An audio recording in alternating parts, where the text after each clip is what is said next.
katoa, nau mai, hoki mai ki tōku reo. Kura kura taku ingoa. Ko Raimona taku ingoa. Welcome to tōku reo.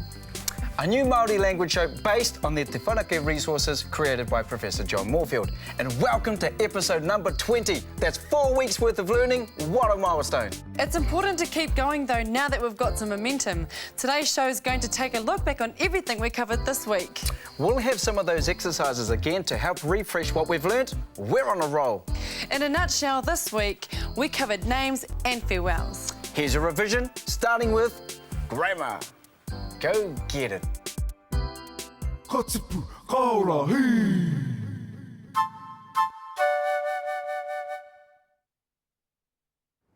Okay, so last night we learnt how to ask someone for their last name.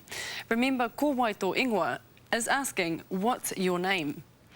Well, when we add whānau onto the end, we're asking for their family name.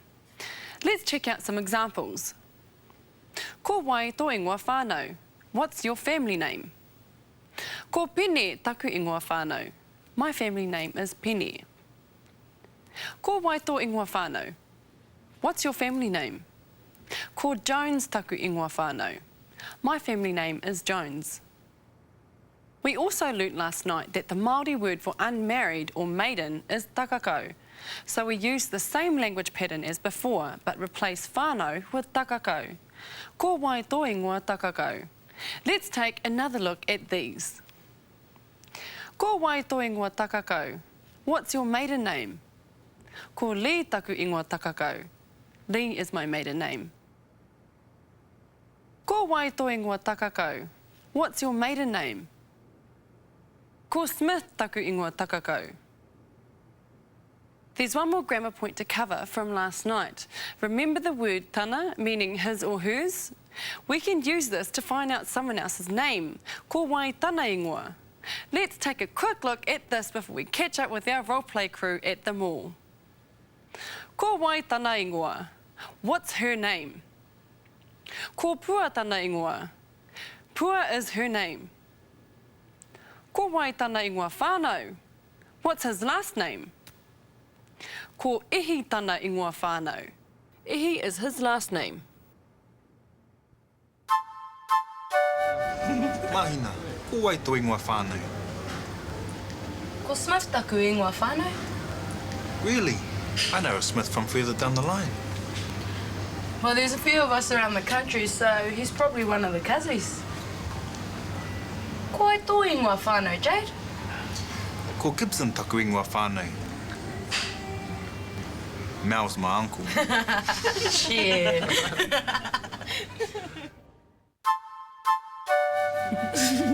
Oi, guess what? Naomi got married on the weekend to this fella from uni. Really? Ko ai tana ingoa? Ko Clark. Ko ai tana ingoa whānau? Ko Kent tana ingoa whānau. Oh, Mr. and Mrs. Superman, eh? Shame, man. Oh. I might know the girl you fellas are talking about. Ko ai tana ingoa takakau? Ko Brooks tana ingoa takakau? Hope you've been doing some homework, whānau. Just to see if you have been, I'm going to chuck you straight into it, and hopefully these ring a bell. Haere rā. Remember, this is used when we want to say goodbye to someone who is leaving. E noho rā. Noho ake rā. Hei konei rā. These all can be used when saying laters to people who are staying. Hei kona rā. This can be used to say goodbye to someone staying too and is often used to end a phone call. Ka kite anō, tāua ia tāua. More commonly, ka kite or ka kite anō.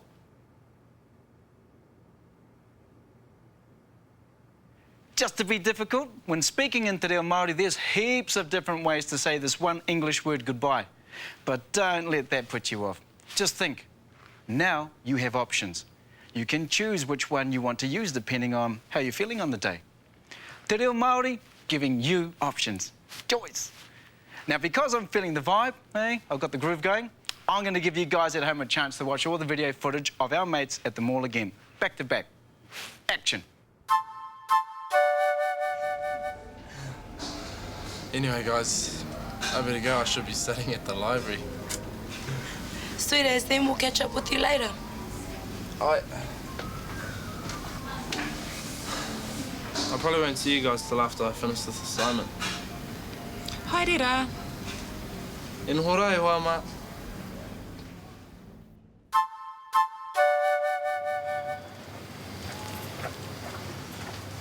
And there, bro. Thanks, bro.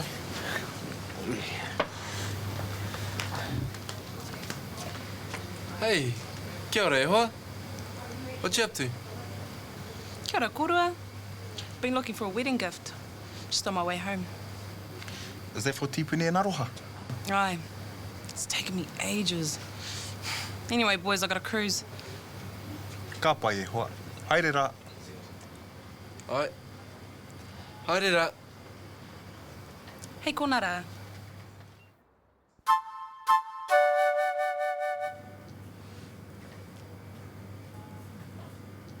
Kei te pēhea, Maruia. Kei te pai e hoa. She said she was coming to the movies. Oh, cool. Be good to have a bit of a catch-up. Speaking of Maruia, kia ora e hoa, kei te pēhea. Oh, where? I'll come now. Ai, hei kona. Sorry, kare, I've got to go. Maruia's sick. Oh, kei te pai, Jade. Give her my love. Ka kite anō tāua ia tāua. Ai, e noho rā. E hika toa tāhua hoki. Oh, you look so beautiful. Ka mau te wehi. Ka mau rātou wehi. You're awesome. You look beautiful. Toa tāhua hoki. Rite tonu koe ki te rangi. You're as beautiful as the sky. Ka mau tō wehi. And they would use terminology like that.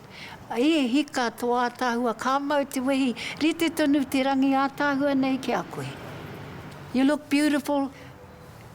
Special, ka mau te wehi, you look just like that beautiful sky up there. Ka mau te wehi. That's how the terminology was used. Telling you how beautiful you are, how awesome you are. No matter what, you are awesome.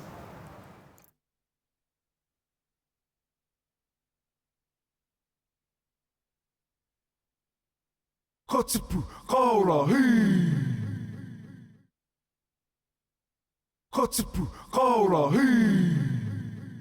To reinforce what you're learning on Tōku Reo at home, visit our website at www.tokureo.maori.nz. On the homepage, you'll find a link to episodes. Find the episode you'd like to swat up on and click it. Here you'll find a summary of what's in that episode as well as a list of interactive exercises down the right-hand side. Here's an example. Back at the homepage, you'll also find links to the other Te Whanake resources, more exercises, a forum for Tōku Reo viewers, and a free online Māori dictionary. Have fun! Kia ū! Ka tipu, ka ora, hei!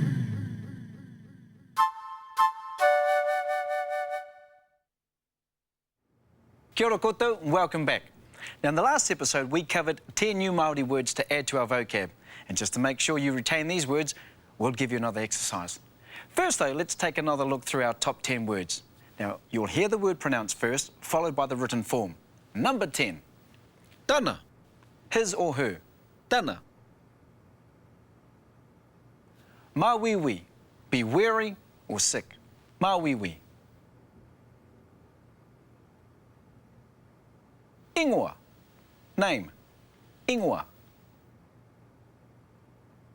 Mahi. To work or to make. Job. Mahi. Takako. Be unmarried. Single. Takako. Ono. 6. Ono. Whetū. 7. Whetū.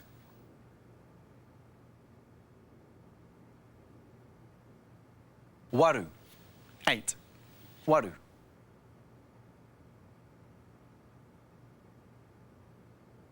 Iwa. 9. Iwa. Tekau. 10. Tekau. We'll look at these again, but this time we'll add an image to help you remember them. And after this exercise, we'll be listening into another 100% Te Reo Māori conversation. So try your hardest to remember these words. Tana, his or her. Tana.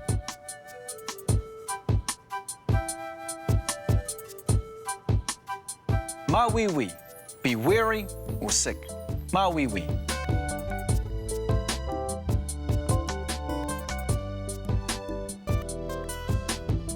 Ingoa, name. Ingoa.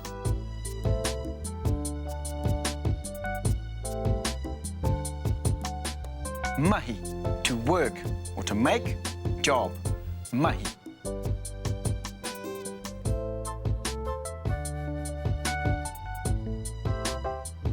Takakau, be unmarried. Single. Takakau.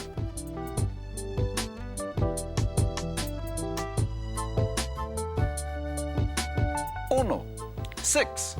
Ono.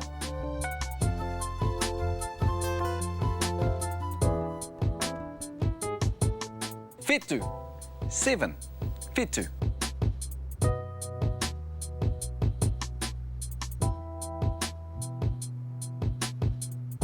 Waru, 8. Waru.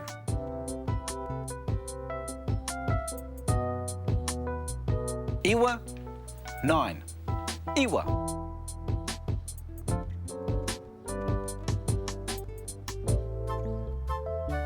Tekau, 10. Tekau. Ka tipu, ka ora, hei! Nau mai hoki mai ki tōku reo. This segment is dedicated fully to vocab, to allow you to build up your own personal dictionary of new words. So just like always, you'll get to hear how the word is pronounced first, then you'll see it in its written form. Check these out. Tana, his or her tana. Mawīwi, be weary or sick. Mawīwi. Ingoa, name. Ingoa. Mahi, to work, make, job or practice. Mahi. Takakau, be unmarried or single. Takakau. Pau, be consumed, exhausted or used up. Pau. Taku, mai. Taku. Kaha, be strong, able, energetic. Kaha. Tō, you're, one person. Tō. Hau, wind, air, breath. Hau. There you have it, all of the 10 kupu that were introduced yesterday. This time, we're going to add some visuals to help you remember what each word means. Take a look. Tana, his or her tana.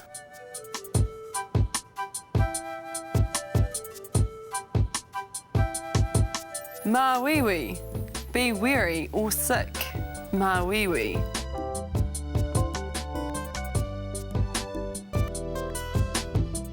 Ingoa, name. Ingoa. Mahi, to work, make, job or practice. Mahi. Takakau, be unmarried or single. Takakau.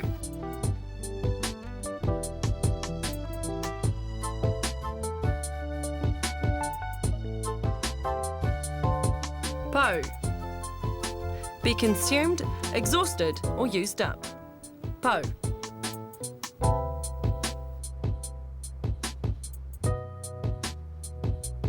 Taku, mai. Taku.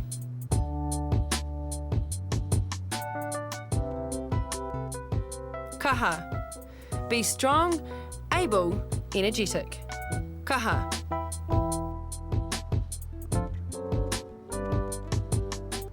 Tō. You're one person. Tō. Home. Wind, air, breath. Ho.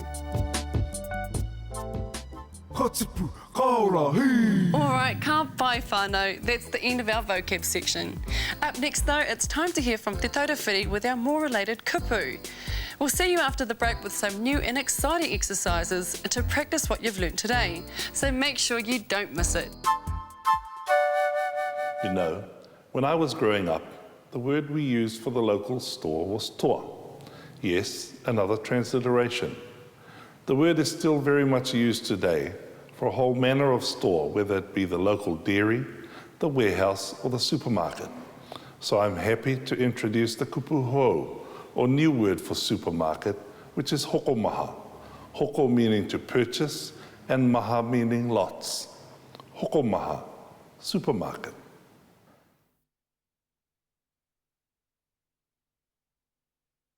Ka tipu, ka ora, hei. Ka tipu, ka ora, hei. To access the podcast, go to www.tokureo.maori.nz and click on episodes. Choose your episode and move the mouse to the right-hand side of the screen where you'll find a link called Podcast. Click this link to download Tōku Reo Podcast to your iPod, MP3 player, etc. With video, audio and exercises, you can brush up on your te reo Māori skills anywhere, anytime, 24/7. Kia kaha. Ka tipu, ka ora, hei.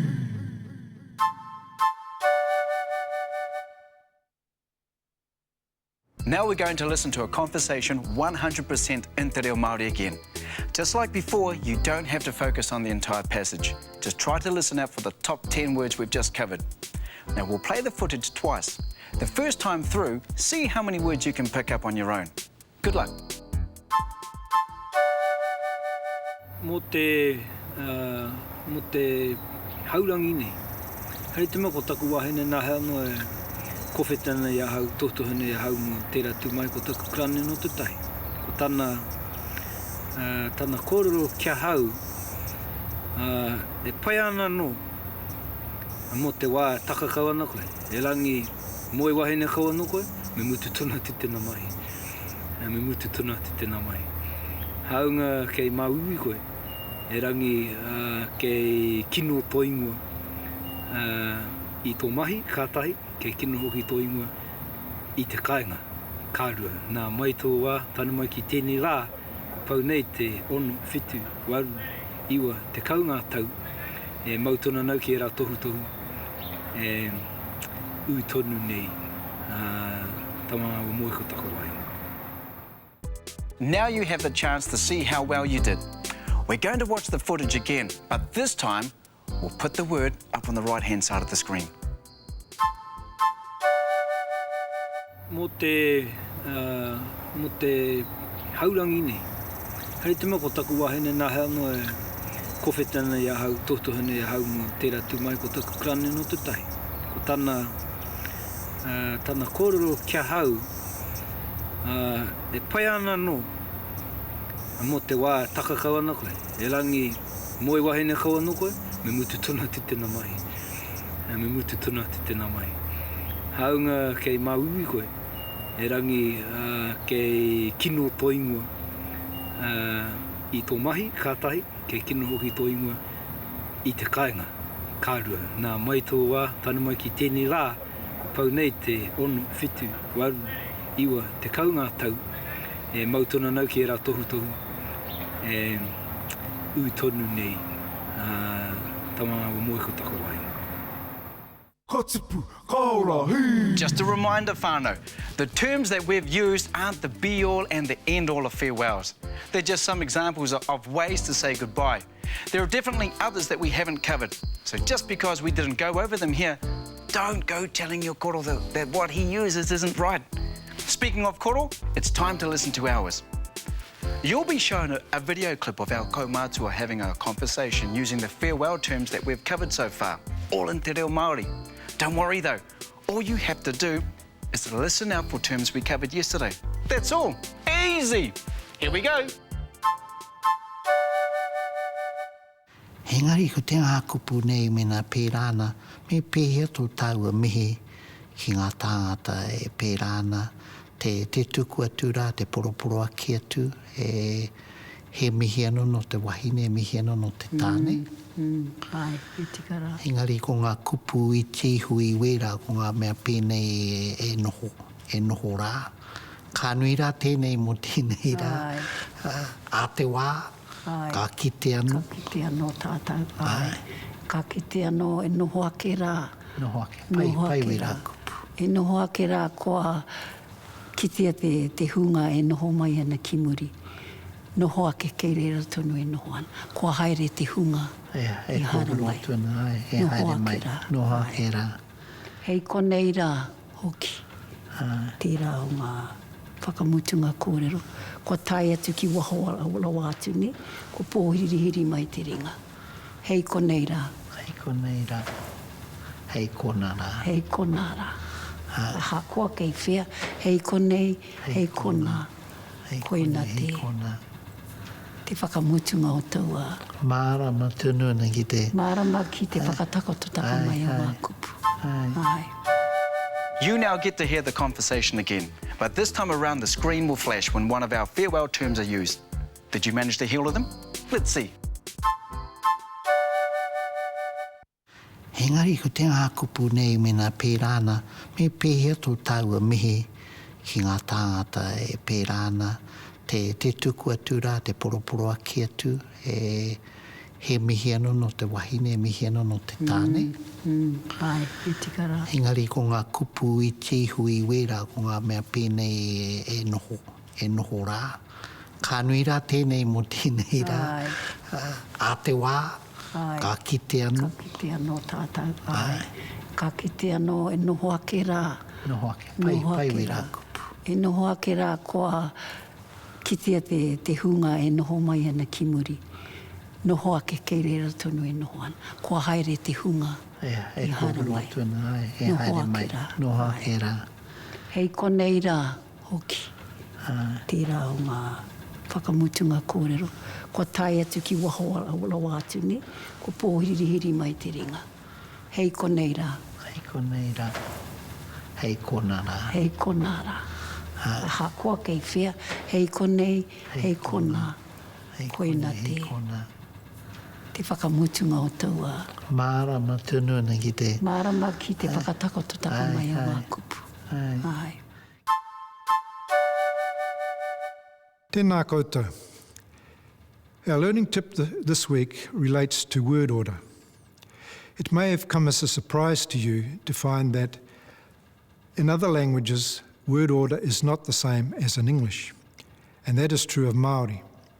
If we take a sentence like kei te haere te wahine a tāhua ki tauranga, there are three phrases in that sentence. Kei te haere, going, te wahine a tāhua, the woman beautiful, ki tauranga, to tauranga. As you can see, the second phrase in Māori would come at the start of the sentence in English. Not only that, the second phrase has a different word order. So instead of having beautiful before woman, in Māori we say te wahine a tāhua, the woman beautiful. Learning word order in Māori is a very important part of what you have to do. So that's our learning tip for this week. Katipu, kaora, hei! Grammar, vocab, exercises, the end. E noho rā iho ama. E noho rā koutou mā. But just before you go, does anyone want to know what we've got in store for next week? Test. That's true. At the end of next week, we're going to put you through your paces, see how much you've learnt. Plus, we'll move to the next learning stage, how to ask someone where they are from. As well as how to tell someone where you're from. A big part of Māori culture, telling people where you're from. And of course, well, you know, pretty handy in everyday conversation too. Ka pai e kare. So start swatting up online. tōkureo.maori.nz. Kia mau. Kia au. Ki tōku reo.